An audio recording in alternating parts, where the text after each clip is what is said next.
Assalamualaikum warahmatullahi wabarakatuh. Salam jumpa untuk adik-adik sekalian, mahasiswa kelas ilmu penyuluhan, teknologi hasil perkebunan, Politeknik Pertanian Negeri Samarinda. Baik, pada kesempatan kali ini saya akan mencoba menyampaikan terkait materi kita yang mungkin eh, merupakan materi terakhir dari pertemuan kita di kelas. Ya, karena berhubung waktunya cukup terbatas, jadi saya sengaja untuk membuat video ini sebagai materi pembelajaran eh, teman-teman sekalian untuk dapat dipelajari sebagai bahan nanti. Kemudian nanti mungkin sebagian dari materi ini akan dibahas nanti ketika di ujian tengah semester. Baik, pada kesempatan kali ini kita akan membahas tentang satu topik ya yang berjudul Identifikasi Potensi Wilayah atau IPW. Nah, identifikasi potensi wilayah ini adalah salah satu materi yang sangat erat kaitannya bagi seorang penyuluh atau tenaga pendamping atau dalam kegiatan-kegiatan yang berhubungan dengan pendampingan atau pemberdayaan masyarakat. Jadi pada materi identifikasi potensi wilayah ini seorang penyuluh atau seorang pendamping itu dituntut untuk memiliki kemampuan dalam mengidentifikasi apa-apa saja yang menjadi potensi dari sebuah wilayah, baik dari aspek sumber daya alamnya maupun sumber daya manusia. Dan materi juga mungkin erat kaitannya dengan yang sudah sempat adik-adik sekalian lakukan pada tugas sebelumnya terkait dengan ekosistem pedesaan. Pada waktu itu kalian sudah belajar untuk mengidentifikasi apa-apa saja yang ada di suatu desa. Nah, tidak jauh dari itu, materinya juga akan membahas tentang itu. Ya, jadi bagaimana mengidentifikasi terkait dengan potensi dari segi sumber daya alam maupun dari segi sumber daya manusia yang ada pada suatu wilayah. Nah, kalau kita berbicara tentang dunia pertanian, nah tentu saja apalagi dalam bidang ilmu penyuluhan tentu saja kaitannya tentu dengan daerah desa ataupun daerah-daerah yang memiliki potensi sektor pertanian. Jadi pada dasarnya setiap daerah memiliki potensi yang bisa dikembangkan. Untuk itu diperlukan pengetahuan untuk mengolah sumber daya atau potensi yang dimiliki oleh alamnya. Jadi eh, sebelum kita melakukan sebuah kegiatan pengelolaan sumber daya pada suatu daerah, nah kita tentu diperlukan untuk mengetahui apa saja yang menjadi potensi dari wilayah tersebut. Nah, sehingga pengertian dari kegiatan identifikasi potensi wilayah ini adalah upaya pengenalan secara menyeluruh potensi pengembangan usaha atau usaha tani ataupun peluang lainnya dalam suatu wilayah tertentu. Nah, dengan pengertian lain juga bahwa dalam kegiatan identifikasi potensi wilayah ini itu berkaitan dengan kegiatan penggalian data dan informasi dari potensi suatu wilayah, baik dari sumber primer atau data primer maupun data sekunder, yang dilakukan secara partisipatif. Ya, jadi eh, kegiatan ini, kegiatan mengidentifikasi potensi suatu wilayah ini itu bisa kita dapatkan dalam bentuk pencarian data dan datanya juga bersumber dari data primer maupun data sekunder yang dilakukan secara partisipatif. Nah, karena ini berkaitan dengan penyuluhan atau pemberdayaan, maka target-target yang menjadi responden kita dalam identifikasi ini tentu saja adalah bisa dari pihak petani secara langsung, masyarakat desa secara langsung, ataupun mungkin dari pemerintah desa setempat, ataupun yang lebih tinggi di atasnya. Jadi, eh, semua unsur atau elemen-elemen itu dapat menjadi narasumber kita dalam melakukan identifikasi dari potensi wilayah ini. Nah, Nah, dalam kegiatan identifikasi potensi wilayah ini kan tadi sudah saya katakan bahwa sumbernya itu ada bersumber dari data primer dan data sekunder. Nah, apa yang dimaksud dengan data primer dan apa juga yang dimaksud dengan data sekunder? Nah, jadi jika saya misalnya sebagai sebuah contoh, jika saya ingin mengetahui berapa jumlah kelompok tani yang ada di Provinsi Kalimantan Timur dan juga dari kelompok tani tersebut bergerak di bidang atau usaha atau komoditi apa saja. Nah, tentu saja saya tidak mungkin untuk karena keterbatasan waktu dan biaya dan sumber daya lainnya, saya memiliki keterbatasan untuk mensurvei keseluruhan dari Provinsi Kalimantan Timur. Nah, sehingga untuk mendapatkan data tersebut, ya saya harus mendatangi instansi-instansi yang berkaitan dengan kelompok tani. Misalnya dalam hal ini adalah Dinas Pertanian atau Dinas Pangan. Nah, jadi lembaga ini adalah lembaga yang memiliki otoritas atau kewenangan dalam hal informasi terkait kondisi pertanian di Kalimantan Timur, misalnya Dinas Pertanian Kalimantan Timur, atau misalnya BPS, Badan Pusat Statistik Provinsi Kalimantan Timur, atau lembaga-lembaga terkait lainnya. Jadi, jika saya menginginkan atau membutuhkan data informasi terkait kelompok tani, saya bisa berhubungan atau berkoordinasi dengan lembaga tersebut. Nah, proses pengambilan data yang saya lakukan tadi kepada sebuah lembaga atau sebuah instansi yang berkaitan dengan informasi tersebut, maka data yang saya peroleh dari proses tadi adalah disebut dengan data sekunder.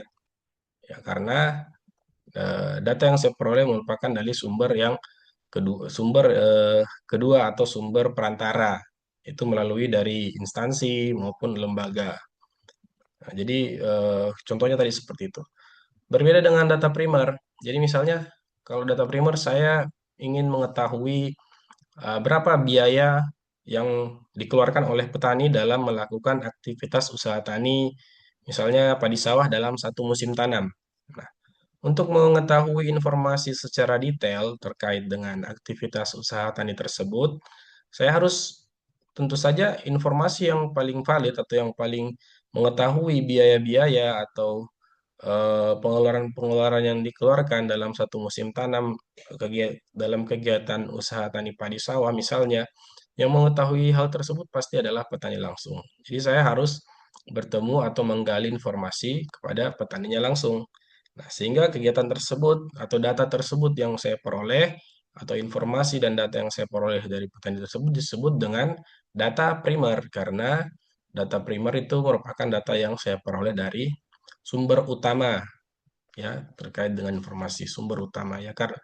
Jadi perbedaannya di situ ya kalau data primer adalah data yang diperoleh dari sumber primer atau sumber utama terkait informasi atau data tersebut, sedangkan data sekunder itu adalah data yang diperoleh dari sumber antara atau perantara baik sifatnya itu instansi atau lembaga atau mungkin buku misalnya atau mungkin laporan-laporan terkait dengan perkembangan terkini terkait situasi dunia pertanian baik dari BPS atau lembaga lainnya ataupun lembaga-lembaga yang mempunyai data-data terkait seputar dunia pertanian. Jadi itu. Jadi berkaitan dengan data sekunder berarti kita mengambil sumber data dari sebuah instansi ataupun mungkin bisa dari jurnal atau artikel dan seterusnya. Baik, kita lanjut. Nah, kita akan coba membahas tentang macam data, jenis data, dan sumber data. Nah, yang pertama itu ada data teknis, ya. Dalam sesi kali ini ada data teknis, data sosial ekonomi, dan juga data profil keluarga petani, ya, dalam kegiatan identifikasi potensi wilayah. Apa itu data teknis, apa itu data sosial ekonomi, dan apa itu data profil keluarga petani? Kita coba lihat. Ya, jadi data teknis adalah data-data yang berkaitan dengan aspek-aspek teknis yang terdapat pada sebuah atau suatu wilayah tertentu. Nah, dalam hal ini saya coba rangkum beberapa ya aspek-aspek teknis. Mungkin di luar dari ini tuh cukup banyak sebenarnya, tapi kita coba merangkum yang spesifik saja. Misalnya kita data teknis terkait dengan data agroklimat. Jadi data agroklimat itu berbicara tentang data situasi atau kondisi iklim atau cuaca pada sebuah wilayah atau sebuah desa atau sebuah kecamatan misalnya.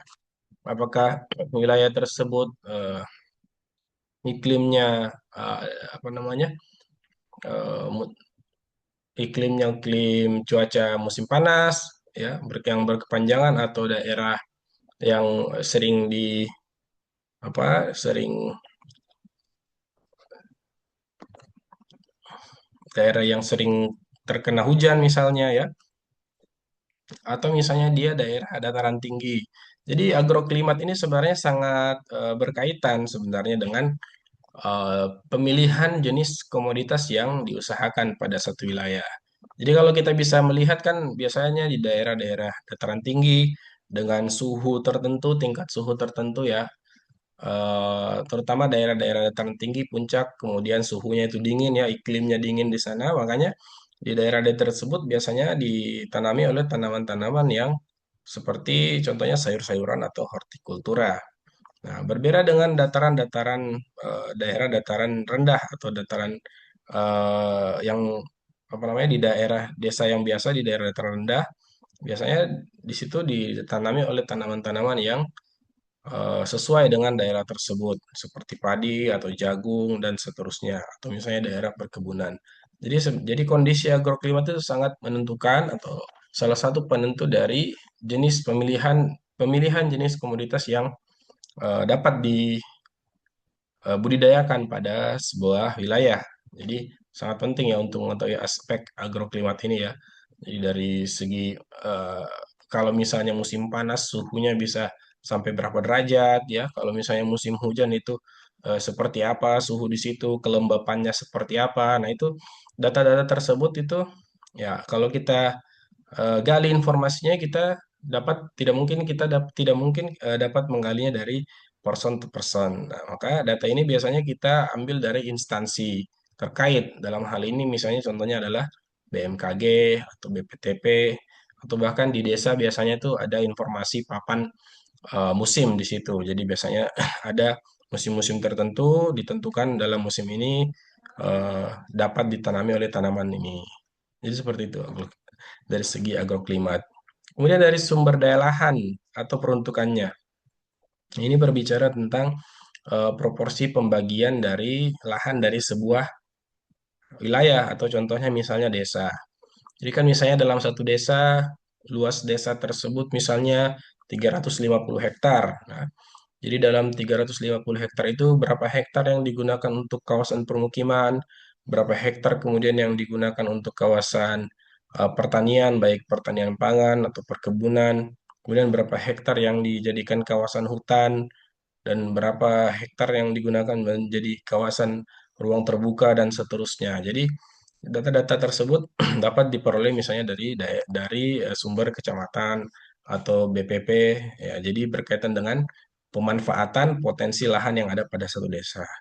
Kemudian teknologi produksi. Jadi teknologi produksi berkaitan dengan sumber daya produksi yang ada pada suatu desa. Apakah misalnya di desa tersebut ada industri yang bergerak di situ, apakah misalnya ada pabrik kelapa sawit, atau misalnya ada pabrik pengolahan tahu atau tempe misalnya, ataupun mungkin berkaitan dengan teknologi yang ada yang berkaitan dengan sektor pertanian, apakah teknologi alat mesin pertanian seperti alat panen, harvester, atau alat tanam untuk transplanter misalnya.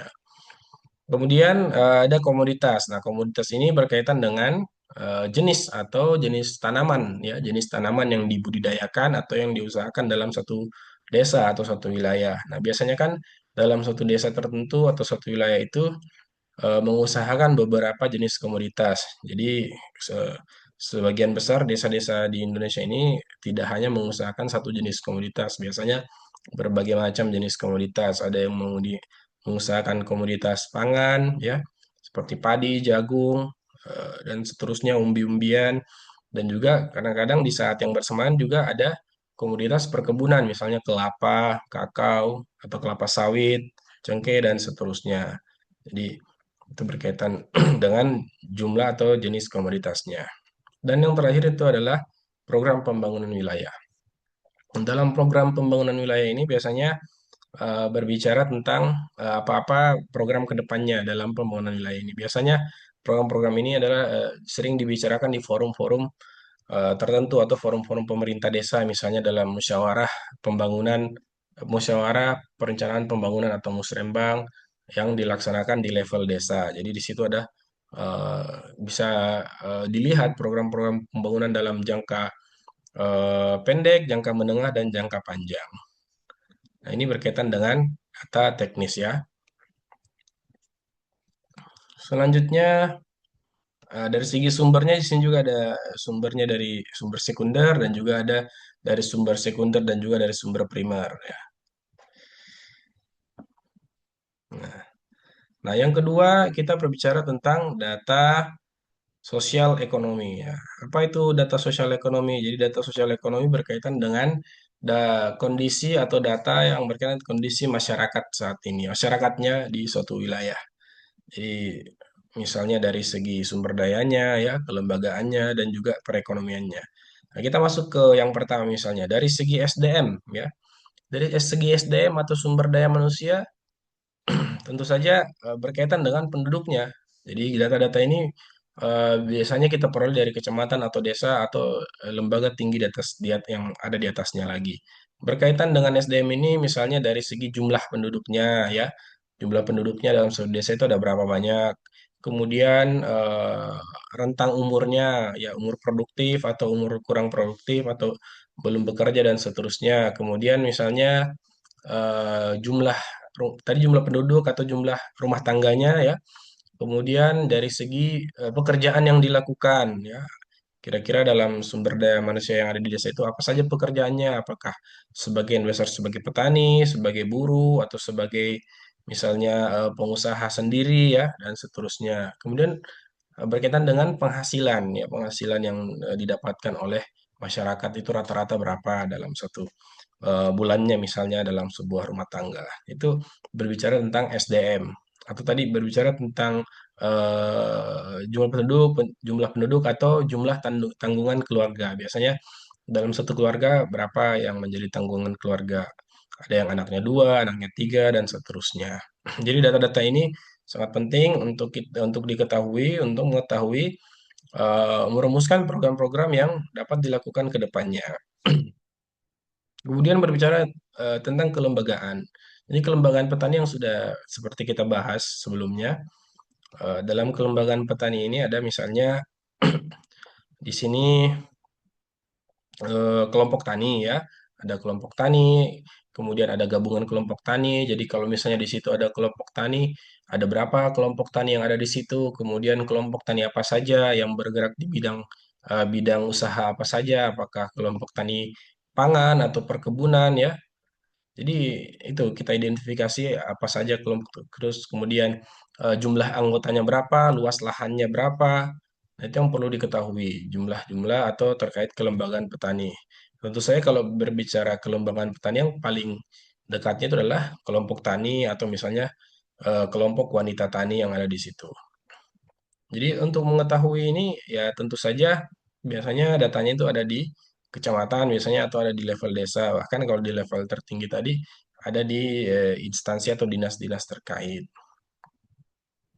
Kemudian yang ketiga analisa usaha tani dan keputusan usaha. Nah ini tadi yang berkaitan dengan biaya-biaya atau pengeluaran-pengeluaran dalam usaha tani. Jadi dalam analisa usaha tani ini seorang pendamping atau penyuluh mencoba eh, menganalisis kegiatan usaha tani yang dilakukan oleh petani tersebut.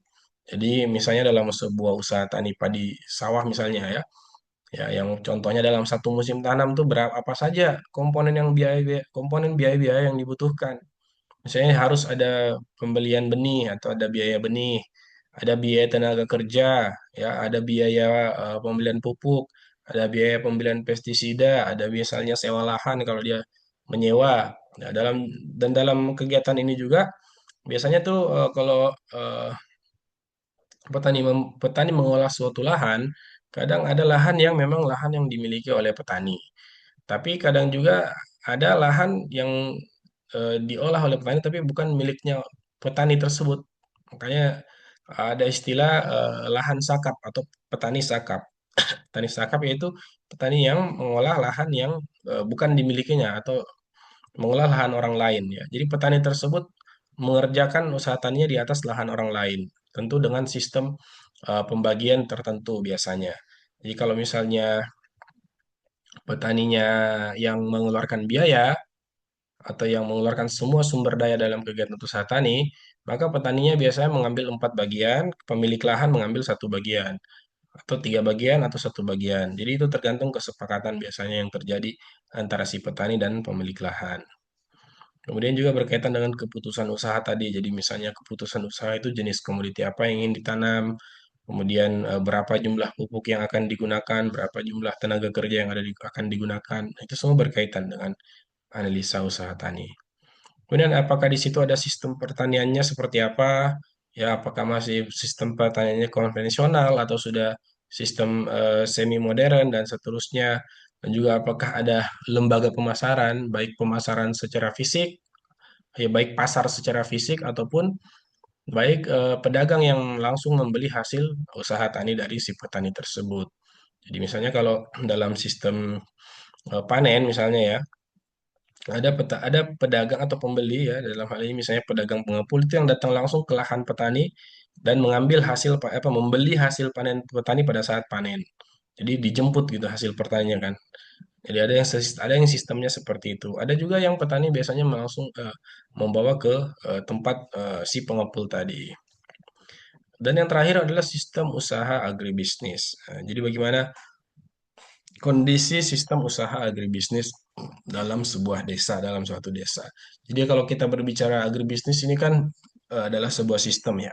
Jadi sistem yang terdiri dari subsistem hulu, ya di hulunya, kemudian ada on farmnya, ada hilirnya, selanjutnya ada sistem pemasarannya, yang terakhir adalah sistem penunjangnya. Jadi kalau dalam suatu desa terdapat sistem agribisnis, terdapat sistem hulu, on farm, hilir, kemudian ada pemasaran dan penunjangnya, maka bisa dikatakan desa tersebut masuk dalam sistem usaha agribisnis ada dalam desa tersebut. Jadi misalnya dalam suatu desa di situ tersedia atau pupuk itu tersedia atau ada distributor pupuk yang ada di desa itu. Jadi berarti satu aspek sudah terpenuhi subsistem hulu tadi. Jadi karena subsistem hulu itu berkaitan dengan sarana dan prasarana produksi. Jadi kalau dalam satu desa tersedia pupuk, kemudian juga apa namanya alat dan mesin pertanian juga tersedia, maka satu aspek terpenuhi sistem hulu. Kemudian aspek budidaya on farm ya. Kemudian yang selanjutnya aspek hilirnya. Dalam aspek hilirnya ada aspek pengolahan pasca panennya. Jadi misalnya dalam satu desa yang memiliki potensi tanaman padi sawah, di situ ada eh, penggilingan padi sawah. Maka dikatakan di situ penggilingan padi sawah masuk pada aspek subsistem hilir tadi karena mengolah hasil panen petani padi tadi. Gitu. Jadi masuk dalam subsistem hilir. Kemudian di situ juga ada pasar, misalnya baik pasar pasar dalam bentuk fisik ataupun misalnya pembeli yang datang langsung ke desa tersebut. Maka itu juga merupakan bagian dari sistem agribisnis. Dan yang terakhir, subsistem penunjang. Di situ misalnya ada koperasi atau ada lembaga perbankan atau lembaga sistem keuangan yang menjadi penunjang dari sebuah usaha tani. Jadi kalau sistem penunjang ini merupakan subsistem penunjang ini merupakan sebuah subsistem yang menjadi penunjang dari usaha tani tersebut, terkhusus dalam bidang aspek pendanaan dan permodalan. Jadi biasanya berkaitan dengan finansial atau lembaga-lembaga keuangan tadi. Nah, itu dia ya data sosial ekonomi. Dan yang terakhir yaitu data profil keluarga primer petani. Di dalam profil keluarga primer atau keluarga utama petani ini yang berkaitan dengan yang tadi ya, SDM tadi. Jadi di sini misalnya kita mengidentifikasi berapa umur dari si petani, kemudian dari anggota keluarganya, kemudian dari tingkat pendidikannya seperti apa ya. apakah pendidikannya itu masih di level dasar atau menengah atau ada yang sampai perguruan tinggi dan seterusnya. Kemudian jumlah anggota keluarga ya, anggota keluarganya ada berapa, anaknya ada berapa ya, dan eh, apakah ada tanggungan lain di luar dari anaknya, misalnya ada apa namanya, biasanya ada apa namanya, keluarga, sepupu atau dan seterusnya, keponakan dan seterusnya biasanya ditanggung oleh si keluarga petani tersebut. Nah, itu bisa dimasukkan dalam jumlah tanggungan juga karena kadang-kadang kan di sebuah desa petani tidak hanya menanggung keluarganya saja. Dan kemudian ada luas lahan dan luas lahan usaha dan statusnya ini ya. Jadi berkaitan dengan kepemilikan lahan atau luas lahan yang dimiliki. Jadi kebanyakan petani biasanya di Indonesia ini mayoritas petani, khususnya misalnya petani di bidang pangan padi sawah itu tergolong petani gurem ya, atau jika ada yang pernah mendengar istilah ini ya, petani gurem itu adalah petani yang memiliki lahan yang rata-rata itu sekitar 0,5 hektar atau lahan yang sangat sempit ya. Jadi eh, itu merupakan salah satu permasalahan memang yang ada di negara kita saat ini terkait dengan kepemilikan lahan. Jadi kepemilikan lahan itu semakin lama semakin berkurang dan juga semakin banyak juga yang terjadi alih fungsi lahan biasanya ya di beberapa tempat. Lahan pertanian yang awalnya lahan pertanian beralih fungsi menjadi lahan non pertanian ya. Kemudian juga dari segi status ya, status lahannya apakah milik sendiri atau sertifikat hak milik atau lahan disewa atau lahan bagi hasil dan seterusnya. Ini juga berkaitan tadi dengan analisa usaha taninya. Analisa usaha tani berkaitan dengan luasan lahan dan juga status kepemilikan lahan. Kemudian pengalaman usaha tani, berapa lama petaninya sudah bekerja di bidang pertanian, apakah sejak mudanya atau sejak kecil bisa sampai 15 tahun, 20 tahun, dan seterusnya. Dan yang terakhir itu adalah pendapatan dari usaha taninya. Nah, ini sangat menentukan sekali ya pendapatan usaha tani ini juga, karena pendapatan usaha tani ini menentukan keberlangsungan dari sebuah usaha tani. Jadi, petani ini ketika pendapatannya eh, sesuai dengan perencanaannya ya, tentu saja usaha taninya itu bisa berkelanjutan. Tapi ketika pendapatannya ini tidak sesuai ya, otomatis untuk memulai usaha di musim tanam selanjutnya, petani itu seringkali biasanya melakukan yang namanya eh, pinjam atau berhutang untuk memenuhi modal awal dari kegiatan usaha taninya. Oleh karena itu, dari segi pendapatan usaha tani ini betul-betul memang harus direncanakan. Nah, seperti yang sering saya sampaikan memang bahwa dalam kegiatan usaha tani itu adalah sifatnya adalah high risk dan high return, jadi tinggi resiko dan juga di satu sisi tinggi pengembalian ya. Ketika petani berhasil mengelola usaha taninya ya, kemudian berhasil mengelola kondisi alam di sekitarnya juga. Nah, tentu pendapatan yang direncanakan tentu akan sesuai dengan yang didapatkan pada akhirnya. Tapi di di di di samping itu kan tentu ada faktor-faktor lain yang membuat usaha tani itu tidak berjalan sesuai rencana, seperti faktor alam ya, seperti banjir, kekeringan dan seterusnya, ataupun mungkin serangan hama penyakit yang sifatnya masif dan seterusnya. Jadi inilah apa namanya, data-data atau profil yang berkaitan dengan keluarga primer dari petani. Jadi dalam identifikasi wilayah, jadi ketiga data ini menjadi aspek penting tadi ya, dari data data teknis, kemudian data teknis berkaitan dengan aspek teknis dari satu wilayah, kemudian data sosial ekonomi, dan lebih spesifik lagi adalah kalau data sosial ekonomi tadi ini berbicara secara garis besarnya ya, garis besarnya. Dan yang ketiga ini data data profil ini berkaitan secara spesifik kepada petaninya langsung secara individu atau secara level keluarga. Nah, ini mungkin sebagai awalan untuk kita mengenali atau kita mengidentifikasi terkait dengan potensi atau keunggulan yang ada dalam suatu wilayah yang menjadi target untuk dilaksanakan pendampingan atau kegiatan penyuluhan di daerah tersebut.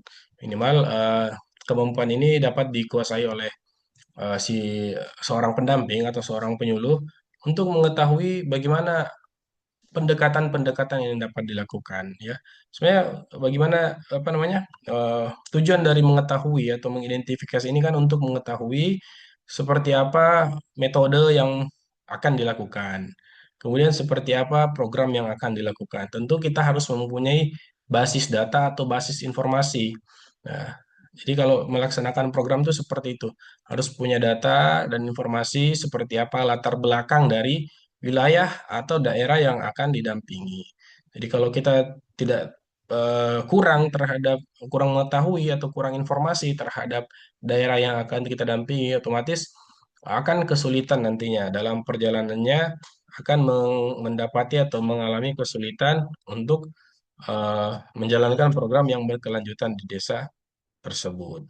Jadi secara umum ini garis besarnya yang mungkin sebagai dasar atau sebagai awalan yang perlu untuk kita pahami bersama, terutama dalam kegiatan mata kuliah ilmu penyuluhan ini sebagai apa peranan bagaimana peranan sebagai seorang penyuluh atau pendamping dalam suatu desa atau pendamping dalam suatu kegiatan usaha tani. Baik untuk identifikasi potensi wilayah ini eh, eh, pada bagian ini mungkin saya cukupkan. Sebenarnya masih materinya masih cukup panjang, tapi sebagai awalan mungkin ini saya anggap sudah cukup untuk sebagai dasar kita eh, yang menjadi alasan bahwa mengapa penting dilakukan yang namanya identifikasi potensi wilayah untuk menunjang kelancaran dari program-program penyuluhan yang akan dilaksanakan. Baik, mungkin untuk sesi pertemuan kali ini eh, saya cukupkan ya. Semoga apa yang pembelajaran yang singkat ini bisa dipahami, eh, bisa masuk dan bisa dimengerti oleh adik-adik mahasiswa sekalian dari data-data yang diperlukan tadi. Baik, untuk sebagai penutup saya ucapkan terima kasih atas perhatian yang diberikan. Sampai jumpa kembali dalam pertemuan-pertemuan lainnya. Saya akhiri. Wassalamualaikum warahmatullahi wabarakatuh.